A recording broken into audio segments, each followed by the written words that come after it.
So last week I preached about the voice from the heaven saying, "This is my son, beloved.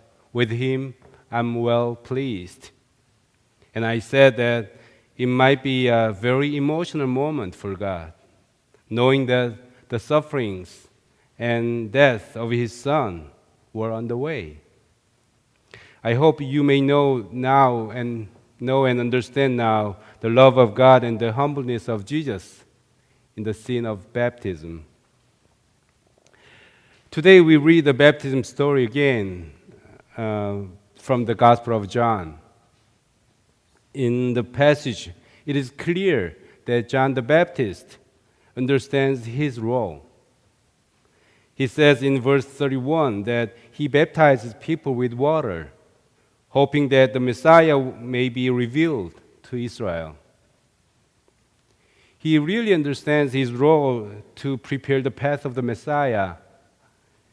If we read the conversation with the priests and Levites from Jerusalem right before today's passage, he understands his role to the extent that he allows his disciples to leave him and follow Jesus. Just like our time, teachers in the ancient time rarely suggested greater teachers to their own disciples. It might not happen unless the teacher was really humble man, or the teacher was confident of the excellence of another teacher. The two disciples of Jesus who previously followed John were Andrew and Peter. Verse 37 says, the disciples who heard John now follows Jesus. The word follow here usually implies the discipleship in the New Testament, but in some passages it has a loose meaning. They just followed Jesus. In verse 37, the disciples seem to have a strong interest in Jesus, but don't know how to ask him. Then Jesus asked first, "What are you looking for?" In its original Greek Bible, Jesus asked, "What do you seek?" Then the disciples asked back, "Teacher, where are you staying?" If you understand the Gospel of John, the questions here are deliberately engineered by the author, like other questions, stories, and descriptive phrases in the Gospel of John. What do you seek? That's the question of Jesus. It's a broad question, but very invitational. The question opens an honest conversation with them. The story of how John recognized the Messiah is described throughout 8 verses in today's passage. Then the disciples decide to follow Jesus instead of John. However, to recognize Jesus as the Messiah and to decide to follow Jesus, they are not the same thing. Then Jesus asks, "What do you seek?" One of the TV programs I watched a number of years ago, but still resonates with me.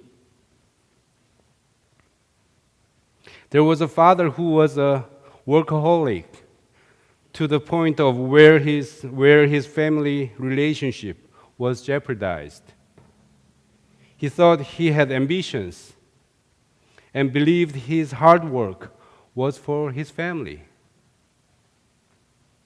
The moment of change came to him when the counselor in the program took him to another family one day.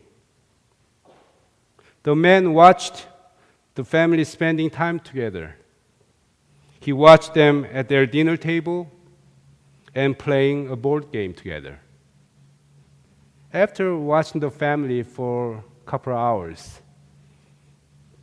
He called the father of the family to the door and asked a question in a low voice. Do you really like to play with your kids? Or you just pretend? The father answered, I do enjoy spending time with my kids.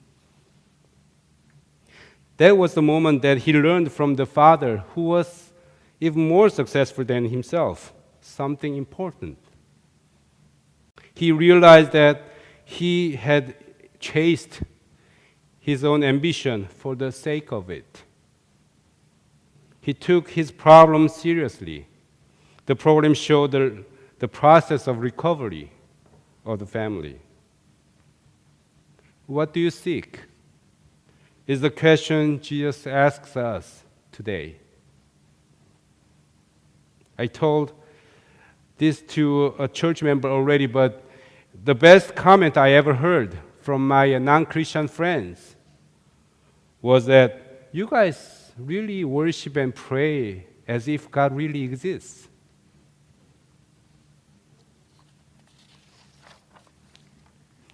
When we come to Jesus for various reasons, we understand Jesus, but it does not explain what we seek from Jesus. As I pointed out in the Tuesday Bible study, the backgrounds of many New Testament books were in the times of persecution, division, or turmoil, or all of them.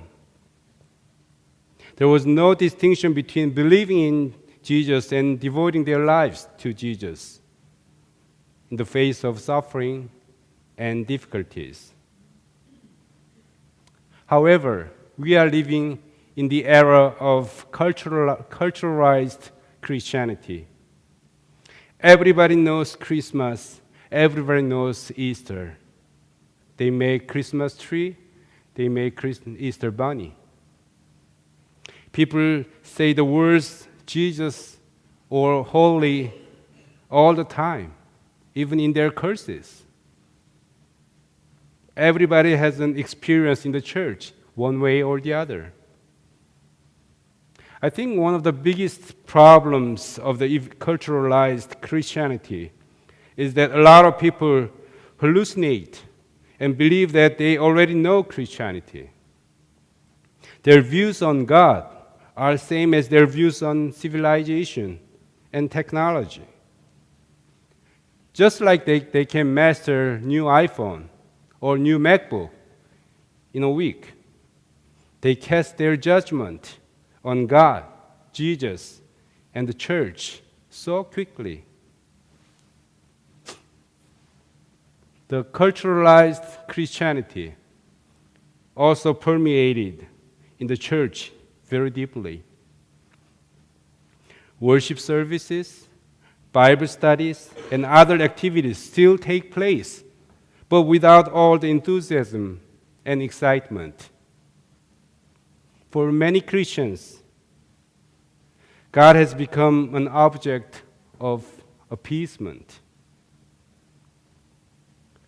Kinnaman and Lyons wrote in their book, Unchristian, I quote, "The Christian life in these days looks so simplified and constricted that a new generation no longer recognizes it as a sophisticated, livable responses to a complex world." What do you seek? Jesus still asks us the same question. We have to restore our right relationship with God, saying, "Lord, you are my God, and I'm your servant. Lord, you are my true God who created me in your image and who makes my life valuable and meaningful."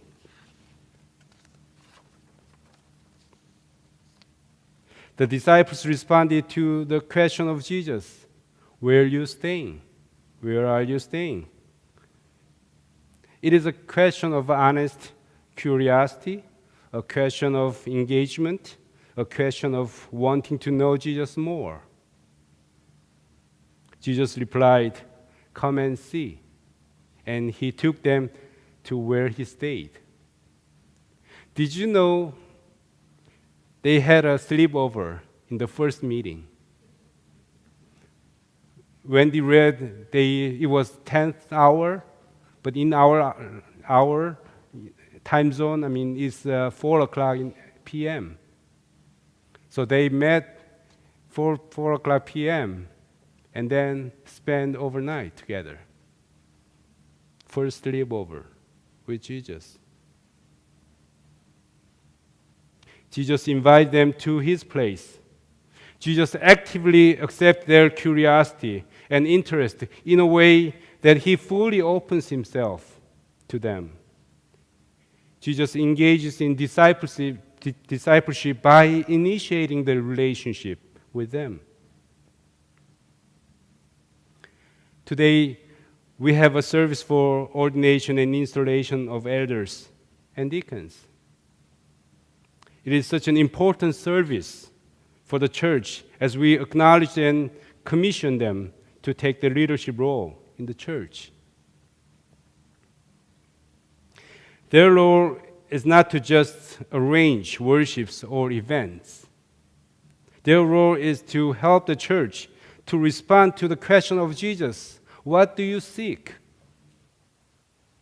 Their role is to make sure that their church members worship God and practice their faith, like my non-Christian friend said, as if God really exists. Their role is to help the church members enjoy to serve God and love each other, so that the people like the troubled father ask, "Are you really enjoying your relationship with God, or you just pretend?" In Isaiah chapter 49, verse 5, it reads, "The Lord who formed me in the womb to be his servant," in the hope that Israel may be used to restore the survivors of Israel. God expects that Israel may function like a light to the nations so that God's salvation may reach to the end of the world. In the era of culturalized Christianity, I hope and pray Mendon Church may take our faith seriously and seek for the ways to please God and to encourage people to follow the path of Christ.